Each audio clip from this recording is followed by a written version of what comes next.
আমি সঞ্জয় কর্মকার সঞ্জয়ের সঙ্গে কিছুক্ষণ ইউটিউব চ্যানেলে সকলকে জানাই স্বাগত এবং আন্তরিক শুভেচ্ছা। এখনকার প্রতিবেদন, আজ মহানায়ক উত্তম কুমারের ৪৭তম প্রয়াণ দিবস। তাকে তার প্রয়াণ দিবসে জানাই আমার অন্তরের বিনম্র শ্রদ্ধাঞ্জলি ও সশ্রদ্ধ প্রণাম। মহানায়ক উত্তম কুমারকে নিয়েই আজ কিছু কথা বলবো, তার কারণ তিনি বাঙালির মহানায়ক, বাঙালির ম্যাটিনি আইডল। সব কিছু তো থাকেই, রাজনীতি, গল্প, আড্ডা সব কিছু থাকেই, কিন্তু তার মধ্যে তিনি উত্তম, সর্বোত্তম। তাকে নিয়ে বাঙালি আবেগে ভাসে। তাকে ছাড়া বাঙালির সংস্কৃতি সম্পূর্ণ হয় না।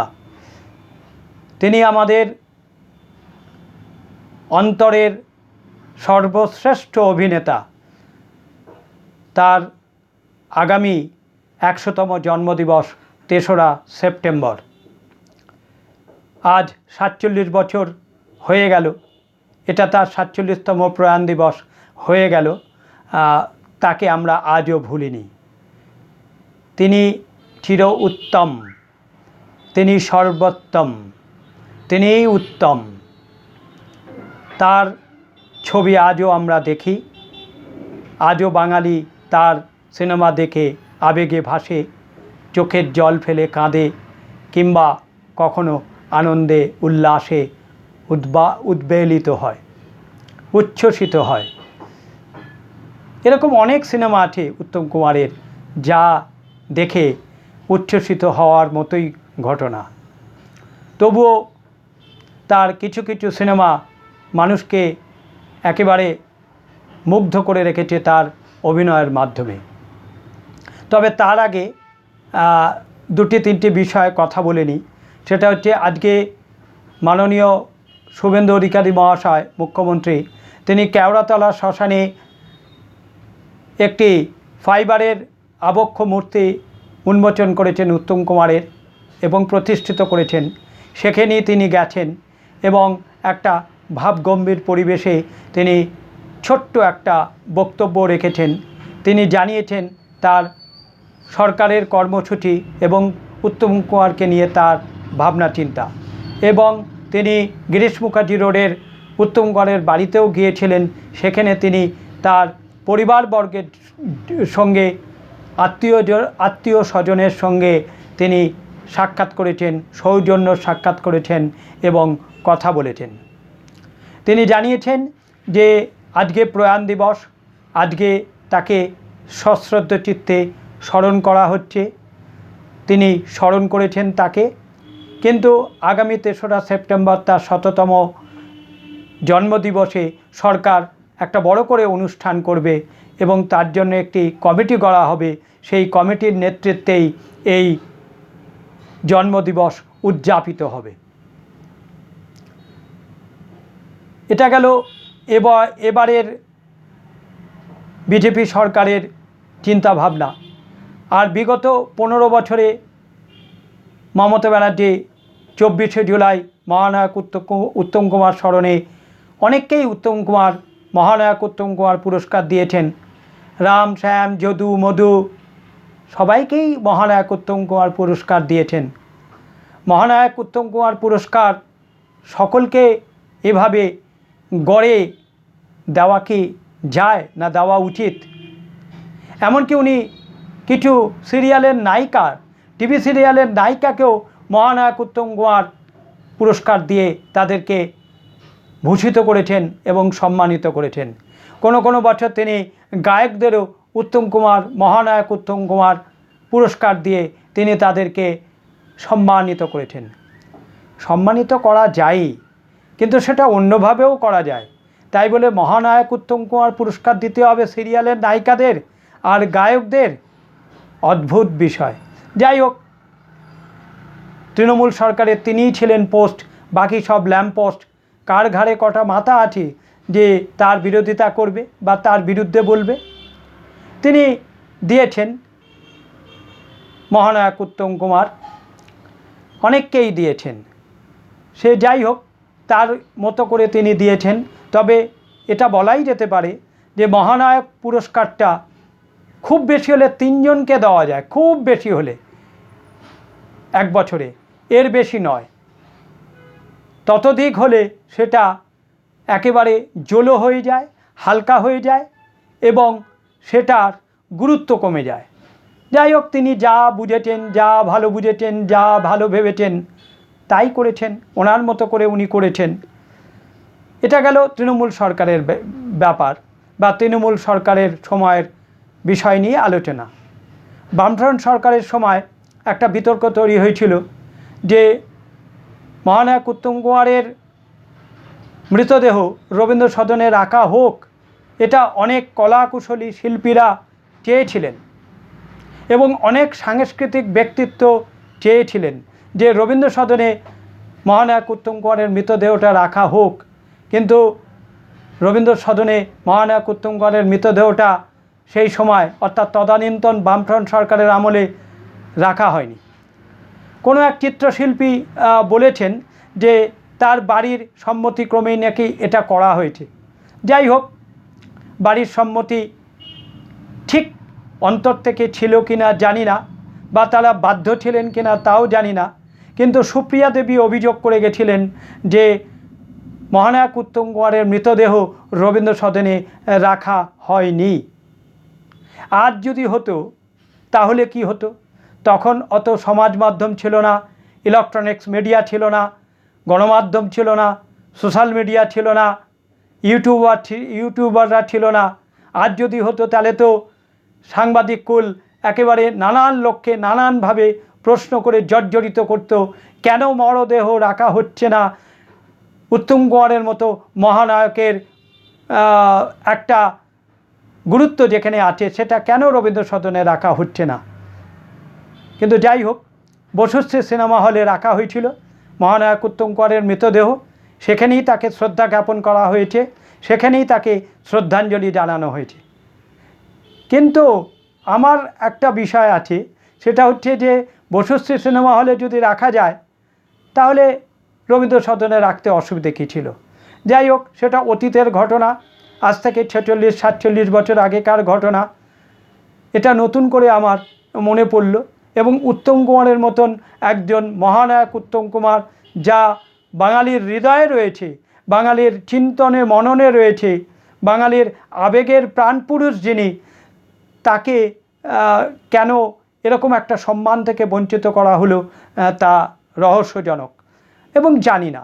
যাই হোক, এবার আসি উত্তম কুমারের সিনেমার অভিনয় নিয়ে বা আমার দেখা সেরা সিনেমা নিয়ে। অবশ্যই সর্বাগ্রে রাখব সত্যজিৎ রায়ের পরিচালিত নায়ক সিনেমাটি। উত্তম কুমার অপূর্ব করেছিলেন এবং সত্যজিৎ রায় বলেও ছিলেন যে আমি উত্তম বাবুর জন্য বইটা নির্বাচিত করেছিলাম এবং তার কথা মনে করেই আমি এই বইটি করেছি। তার কারণ তার মতো স্টারডম বাংলায় তখন কেউ ছিল না এবং তিনিই ছিলেন 1 নম্বর। সত্যজিৎ রায় চিরকাল উত্তম কুমারকে উত্তম বাবু বলতেন। এটা একটা খুব সম্মানের দিক। সত্যজিৎ রায়ের মতন একটা অস্কার বিজয়ী পরিচালক, তিনি উত্তম কুমারকে সর্বদাই উত্তম বাবু বলতেন এবং উত্তম বাবু বলে সম্বোধন করেছেন। অসাধারণ ছিল সেই সিনেমাটি এবং সেই সিনেমায় একটা দৃশ্য ছিল, প্রেমাংশু বসু ইউনিয়ন লিডার তার বন্ধু মহানায়ককে নিয়ে গেছেন, তাকে না জানিয়ে কোথায় নিয়ে যাচ্ছেন। তিনি নিয়ে গেছেন একটা কারখানার সামনে, যেখানে বন্ধ কারখানার সামনে শ্রমিকরা দাঁড়িয়ে আছে, তার জন্য অপেক্ষা করছে। উত্তম কুমার মহানায়ক গাড়ি থেকে বেরোলেন না। প্রেমাংশু বসু ইউনিয়ন লিডার বারবার বলল যে একটু বেরিয়ে আয়, একটু ওদের হয়ে কথা বলবি, ওরা ইন্সপায়ার্ড হবে। মহানায়ক বললেন যে না, এটা করতে পারি না, এটা আমি করব না, এটা করা সম্ভব না, তুই যা টাকা চাস দিতে পারি। প্রেমাংশু বসু অর্থাৎ ইউনিয়ন লিডার বললেন যে দিবি তো টাকাটা বেনামে। নায়ক বা মহানায়ক বললেন যে যাই হোক, তুই যা চাস তাই দেবো, যত অ্যামাউন্ট চাস দিয়ে দেবো, ব্ল্যাঙ্ক চেক লিখে দেবো, কিন্তু আমি এখানে নামতে পারবো না, আমি এখানে নামবো না। মহানায়ক সেখানে সেই বন্ধ কারখানার সামনে, বন্ধ কারখানার কর্মীদের সামনে তিনি নামেননি বা তাদের পক্ষে হয়ে কোনো মন্তব্য করেননি। হয়তো এই সিনটাই অনেক রাজনৈতিক ব্যক্তিত্বকে ক্ষুণ্ণ করেছিল, ক্রুদ্ধ করেছিল, এবং সত্যজিৎ রায় খুব সচেতনভাবেই নায়কে এই দৃশ্যটি তিনি রেখেছিলেন। কিন্তু প্রত্যেকটি দৃশ্য প্রথম থেকে শেষ পর্যন্ত মহানায়ক উত্তম কুমার, তার যে স্টারডম, তার যে নায়কোচিত ভঙ্গি, তার যে নায়কোচিত ভঙ্গিমা, তার যে নায়কোচিত পদচালনা, এটা তিনি দেখিয়ে দিয়েছেন। তার কথায়, তার কথার ভঙ্গিতে, তার বাক্য প্রকাশে তিনি দেখিয়ে দিয়েছেন যে তিনি কত বড় অভিনেতা হলে ওই নায়ক সিনেমাটি করতে পারেন, যা তিনি করে দেখিয়েছেন। এবং এই নায়ক সিনেমাটি আজও অমর হয়ে রয়েছে। এবং এই নায়ক সিনেমাটি কেবলমাত্র উত্তম কুমারের জন্যই, যেটা সত্যজিৎ রায় স্বীকার করেছেন, বাংলার আর কোনো চলচ্চিত্র শিল্প অভিনেতার জন্য এই সিনেমা নয়। তিনি যা অভিনয় করে গেছেন, তার সঙ্গে সঙ্গত দিয়ে গেছেন আরেক বাংলার শিল্পী নায়িকা শর্মিলা ঠাকুর। অসাধারণ অভিনয় করেছেন, তিনিও অসাধারণ অভিনয় করেছেন। আরেকটি সিনেমা বলবো, যেটা বনফুলের লেখা, বনফুলের লেখা অগ্নিশ্বর, এবং বনফুলের ভাই এই সিনেমার চিত্র পরিচালক ছিলেন। অসাধারণ অভিনয় করেছিলেন অগ্নিশ্বরে উত্তম কুমার, যে সিনেমার নায়িকা ছিলেন মাধবী মুখোপাধ্যায়। অসাধারণ, অপূর্ব, প্রতিটি মুভমেন্ট, প্রতিটি কথা, প্রতিটি তার আচরণ বা তার যে চিত্র ভঙ্গি, সেটা দেখবার মতো, দেখবার মতো। তিনি ছিলেন অনন্য, একেবারে অনন্য। রোমান্টিক চিত্র ছাড়া, রোমান্টিক সিনেমা ছাড়া চরিত্র অভিনয় যে কটা উত্তম কুমার বই করেছেন, তার মধ্যে এটি ছিল সর্বশ্রেষ্ঠ। এটা আমার ব্যক্তিগত অভিমত। আর তৃতীয় যে বইটি ভাল লেগেছে, সেটা হচ্ছে শঙ্করের লেখা চৌরঙ্গী। দুই বিখ্যাত অভিনেতা উত্তম এবং শুভেন্দু অভিনীত এত সুন্দর অভিনয়, এত সুন্দর যুগলবন্দি, যা বলার অপেক্ষা রাখে না কিছু।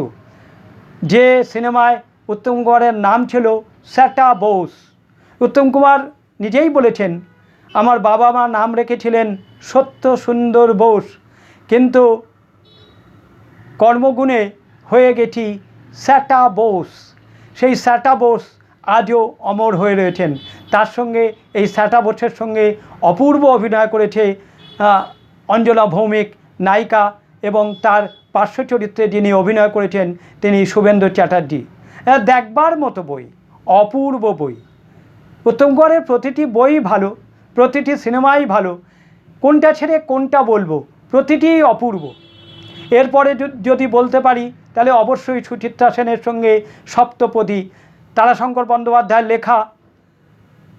রিনা ব্রাউন যে চরিত্রে অভিনয় করেছেন সুচিত্রা সেন, যে রিনা ব্রাউনকে একেবারে অমর করে দিয়ে গেছেন সুচিত্রা সেন। আর বাংলার বিংশ শতাব্দীর সর্বশ্রেষ্ঠ রোমান্টিক গান যে সিনেমায় ছিল, সেই গানটি হলো এই পথ যদি না শেষ হয় তবে কেমন হতো তুমি বলো তো। হেমন্ত মুখোপাধ্যায় এবং সন্ধ্যা মুখোপাধ্যায়ের দ্বৈত কণ্ঠে এই সঙ্গীতটি, যা বিংশ শতাব্দীর সর্বশ্রেষ্ঠ রবীন্দ্রসঙ্গীত, সর্বশ্রেষ্ঠ রোমান্টিক সঙ্গীত বলে বিবেচিত হয়েছে। কিন্তু যে সময় এই গানটি হচ্ছে, সে সময় উত্তম সুচিত্রার সম্পর্ক খুব একটা মধুর ছিল না। তবুও তারা কি অপূর্ব অভিনয় করেছিলেন, দেখে মনে হচ্ছে তারা যেন প্রেমের সাগরে ভাসছে। যাই হোক, এই পর্যন্তই এখনকার প্রতিবেদন রাখলাম। মহানায়ক উত্তম কুমারকে আমার সশ্রদ্ধ প্রণাম জানিয়ে আজকের প্রতিবেদন এখানেই শেষ করলাম। নমস্কার।